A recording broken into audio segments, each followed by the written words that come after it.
todo o teatro de sombra no Oriente, seja ele na Índia, na China ou em Java, é um ritual, é um ato religioso, uma referência religiosa sempre a índices do passado ou a fatos ocorridos no passado.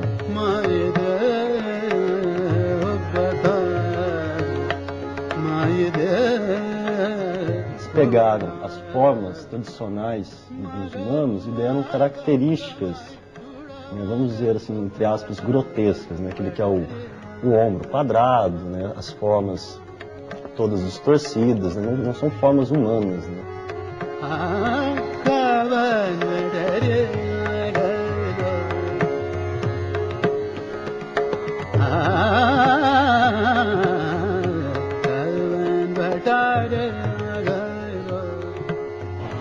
Segunda série, boa tarde. Hoje nós vamos estar fazendo um experimento de conhecimento físico.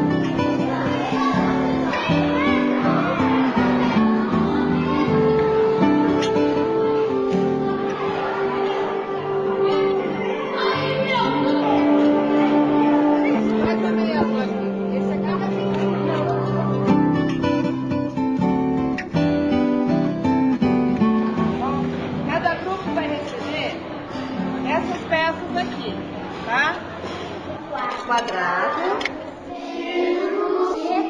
retângulo e algumas da cor branca, outras da cor preta, algumas maiores e algumas menores.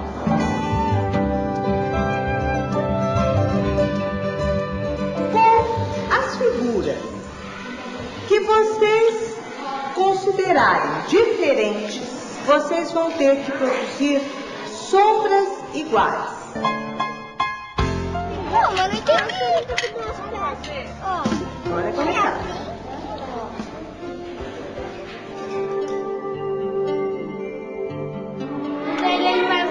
No começo, eles não fizeram nada do problema que eu tinha proposto, né? O problema, eles começaram a fazer as figuras planas e faziam até idênticas, né? Faziam um bonequinho branco, um bonequinho preto e dizia, olha a sombra de um e do outro no plano, né? Daí a necessidade de a gente estar circulando, conversando com cada grupo. Bom, o problema está com essas duas figuras, nós temos que fazer o quê?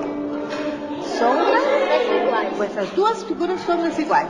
Vamos lá, Marcos, como é que você vai fazer? Você precisa estar adequando a proposta, não mudando a pergunta, mas falando ela de maneira diferente. Aqui, vocês vão pegar duas peças que sejam diferentes, aliás, tá? E vão fazer sombras iguais.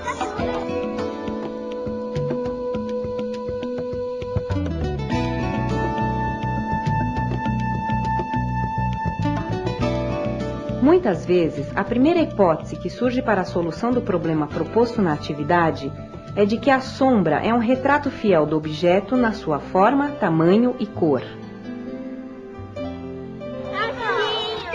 Assim, mas aqui é 3. Aqui a professora falou 2. O teatro de sombras, ele funciona basicamente com 3 elementos. Uma fonte de luz, um objeto e uma tela. A função desse objeto é exatamente barrar a passagem de luz para produzir a sombra nessa tela.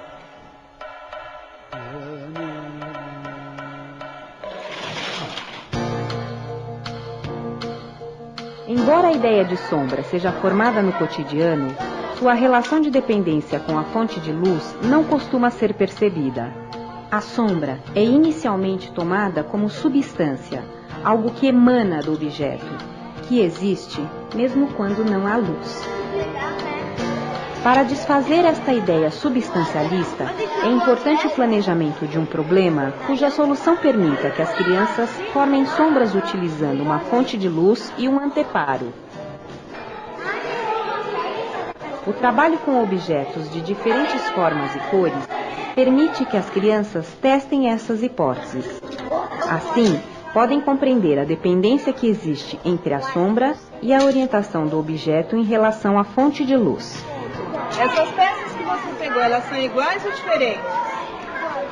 São iguais? Da cor. E a forma delas? São iguais. Então agora... Eu achava que a cor preta ia ficar mais sombra, mas aí depois eu fui percebendo que não.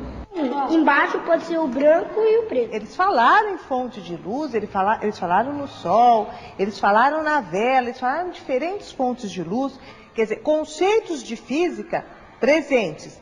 Mas a gente observa que a sombra ainda, neste momento, ela está ligada ao objeto. É difícil, mas melhor tentar. Fui mexendo com elas, inclinando, mexendo, deitando as peças, deixando elas de diferentes formas, aí até que eu vi que dava pra fazer isso.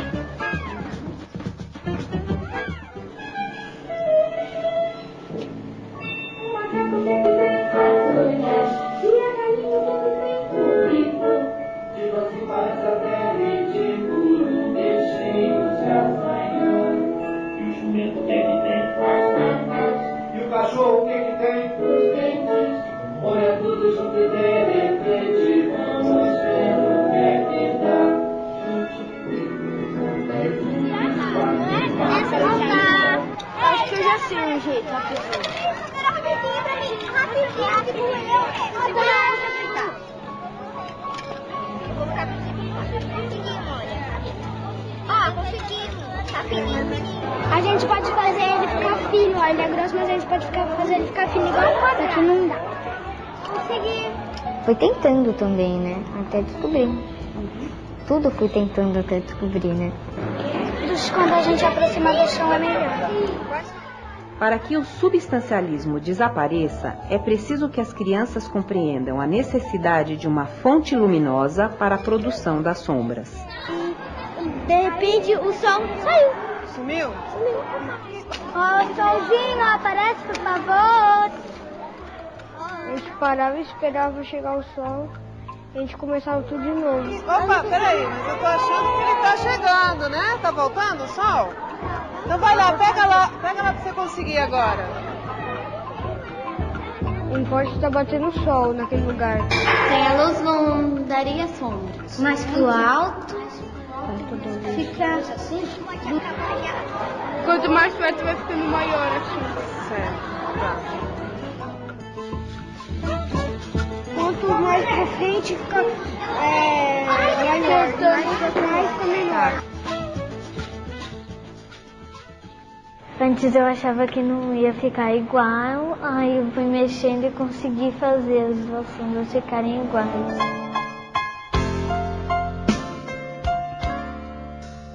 E agora eu quero saber como que cada grupo conseguiu fazer as sombras iguais. De que maneira vocês colocaram as peças para que tenha a mesma sombra? Eu peguei e fiz assim, aí fez um pouquinho da mesma sombra. Eu fiz um de frente pro outro, porque assim dá a mesma largura. Você olhava que uma era preta e a outra era branca, mas quando você olhava no papel reflexo, você via que as duas eram iguais. Não importa a cor, importa que o sol tá batendo lá. Você coloca o círculo perto da luz e dá a impressão que ele é quadrado, não dá a impressão que ele é círculo. Porque se você colocar a grande em cima, vai ficar enorme. E a pequena embaixo, não vai dar sombras iguais.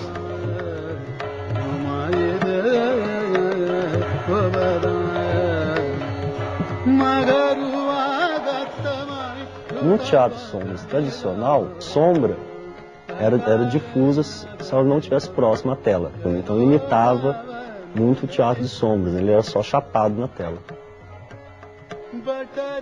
Com o surgimento da lâmpada halógena, essa lampadinha aqui, ó, o filamento dela é muito pequeno, você consegue produzir sombra